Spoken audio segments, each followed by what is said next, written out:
My name is Lacey and I grew up in a house where silence was more dangerous than shouting. My mother was a master of quiet control, every smile rehearsed, every compliment transactional. My older brother Ryan was her golden child, star athlete, perfect grades, the one who could do no wrong. I was the afterthought, the background noise until something went wrong, and then I was the problem. When I was 14 I started noticing bruises on Ryan's arms, weird patterns like handprints, and once a mark that looked like a belt buckle. He told me it was from practice, from falling wrong, from pushing too hard. I believed him for a while until one day I heard a crash upstairs and found our stepfather standing over Ryan with a broken trophy in his hand. My mom just watched from the hallway, arms crossed like she was waiting for Ryan to apologize for making a mess. I ran to help him, but she grabbed my wrist and told me to stay in my place. That was the day I started keeping a journal. I needed to remember the truth before it got twisted. I wrote down everything, the dates, the words, the looks. Ryan stopped talking about college. He spent more time in the basement lifting weights,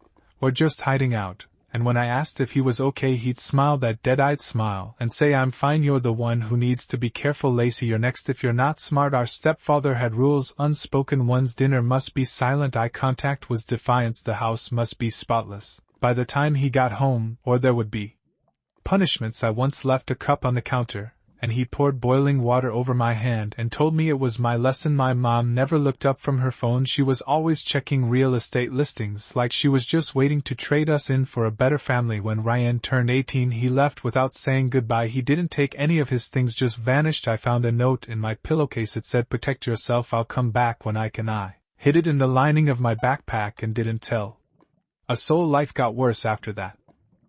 I became the new target. My stepfather accused me of disrespect, of laziness, of being ungrateful. My mom joined and said I was always dramatic, always looking for pity. She said maybe if I was more like Ryan I wouldn't be such a disappointment at school. I smiled. I got straight A's. I volunteered. I did everything I could to look normal. I didn't want anyone asking questions because if they did I knew what would happen at home. Then one day, sophomore year, I stayed late for a group project. When I came home, the house was too quiet. I found my dog Peanut whimpering in the laundry room, locked inside, bruised and shaking. I lost it. I screamed at my stepfather. I called my mom a coward. I told them I hated them. He slapped me so hard my vision blurred. My mom told me to go to my room and think about what I'd done that night. I packed a bag and ran. I didn't have a plan, just a bike and $20 and the note Ryan left me. I rode to the edge of town and slept in a park bathroom. I thought about calling the police, but what would I say? They'd ask for proof, and I had none. Then I remembered my journals. I biked home the next morning before dawn, snuck in through the garage, and grabbed the box from under my bed. I also took our old iPad and uploaded the pages to a cloud account. I created a backup drive and buried it in the garden under the rose bush just in case. For the next few weeks I stayed at a friend's house, lying, saying my mom was on a work trip and everything was fine. I went to school like normal.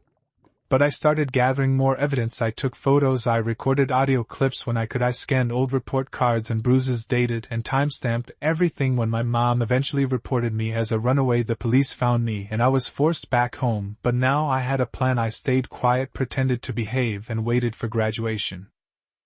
I spent that entire senior year pretending to be someone else. I smiled in family photos. I did the chores before they asked. I nodded when my mother criticized my clothes or told me I'd never make it without her. I said thank you when my stepfather tossed my allowance at me like I was a beggar. I let them think they'd broken me, but every night I wrote every moment. I copied everything into the drive hidden under the rose bush. I used school printers to make copies and mailed one set to a P.O. box I'd opened in secret. I started therapy at school, claiming I had anxiety from college applications, but I used those sessions to document more without revealing names. My counselor helped me build a plan for financial aid and college independence. I applied for out-of-state schools far away, and when I got accepted I cried, not because I was happy but because I finally saw a crack in the wall. During the summer before college I worked 2 jobs, saving everything I could. I told my mom I wanted to contribute to the house. She called me mature, said she was finally proud, but I was counting the days until I left. On the morning I was supposed to move out, I woke up to find my car gone. My stepfather said he'd sold it, said if I wanted to leave I'd walk. My mom didn't say a word, just handed me $50 and told me not to come crawling back. I didn't. I called my friend Jake, who'd always believed something was wrong. He drove 3 hours to get me and helped me move into my dorm that first night in my new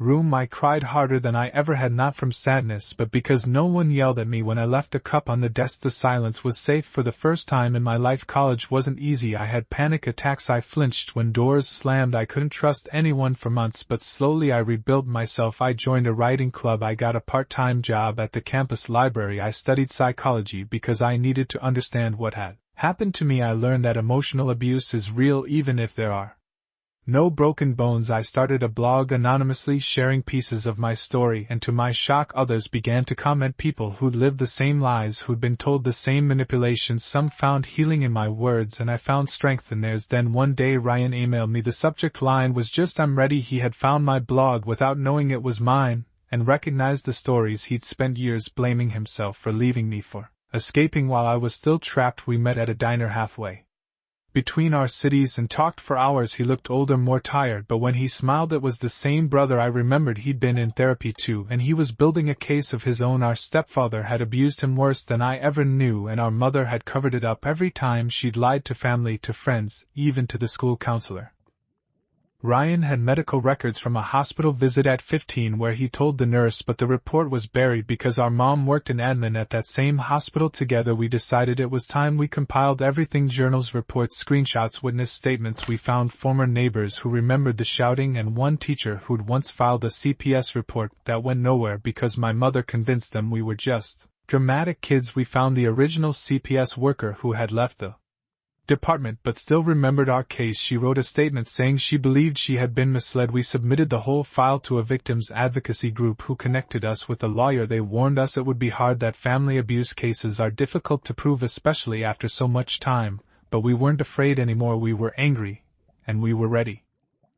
The courtroom felt like a storm, building pressure with each passing minute. The judge sat with a stern gaze, flipping through the documents. As I sat next to my lawyer, holding my breath beside me, Ethan fiddled with the zipper on his hoodie, not fully understanding but sensing the tension in the room. Lauren sat across the aisle, avoiding my eyes, her hands trembling slightly as if caught between guilt and fear. My parents had refused to appear, instead sending a last-minute statement claiming I was unstable and dangerous, but by now the court had heard enough to doubt every word they'd ever said. Witness after witness came forward. Mrs. Patterson recounted the night she'd heard crying through the walls and seen bruises on my arms. Dr. Kumar presented my medical records proving my pregnancy and trauma at age 12, and the therapy sessions they had disguised as mental health treatments. My teachers spoke of my sudden disappearance and return, hollow and withdrawn. Emma cried on the stand, talking about the months I was gone, and how I came back quieter, not myself. Lauren broke down sobbing as she admitted the entire plan: how she had pretended to be Ethan's mother because she was older and more respectable, how she had taken money from our parents in exchange for her silence, how she had watched me raise him while pretending he wasn't mine. My lawyer presented Ethan's drawings, photographs, videos of me calming him, feeding him, comforting him through meltdowns, evidence that no one could fake. The judge leaned forward, silent for a long moment before finally speaking. Her words were slow, deliberate, and powerful. She said the court had seen not just legal documentation but undeniable proof of maternal bond care and abuse of power from the people who should have protected both me and Ethan. She granted me full legal custody, stating that erasing a child's identity for the sake of family image was one of the cruelest manipulations she had seen in her courtroom. The room was silent except for Ethan whispering "Mommy" as he clutched my sleeve tightly. Outside, reporters waited, but I kept Ethan close, shielding him from questions. We didn't need headlines, we needed healing. Over the next weeks, support poured in. Neighbors who once believed my parents apologized, bringing meals or offering to help. Teachers offered tutoring, friends offered babysitting. Lauren left town after transferring the last of Ethan's education fund to me with a short letter that read, "I can't undo the harm, but I hope he becomes the kind of man who never lies for comfort." My parents moved out of state, leaving behind a legacy of silence and control, but I no longer feared them. Their power over me was gone. Ethan flourished in his new school, smiling more, laughing more, his eyes clearer, his words stronger. He called me Mom openly now, and every time he did my chest swelled with a mix of sorrow and gratitude.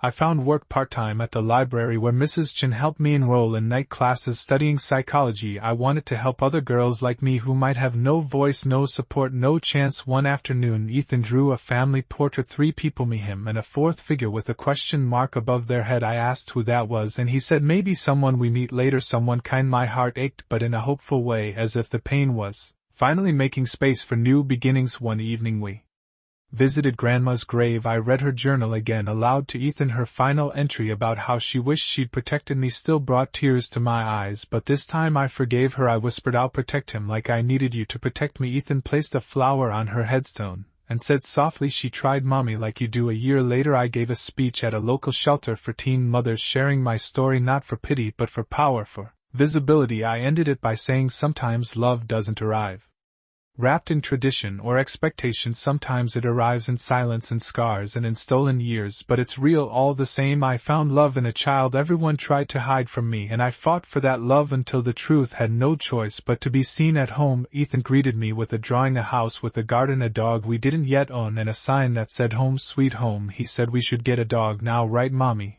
And I laughed, tears filling my eyes, not because of the drawing but because for the first time in forever we could plan for the future, not hide from the past, not run, not lie, just live freely. That night as I tucked Ethan in, he looked up and said, Did I come from your heart, or your tummy? And I said, Both, baby, both. He smiled, closed his eyes and whispered, I'm glad you're my mom. And I whispered back, I'm glad too, sweetheart, so glad.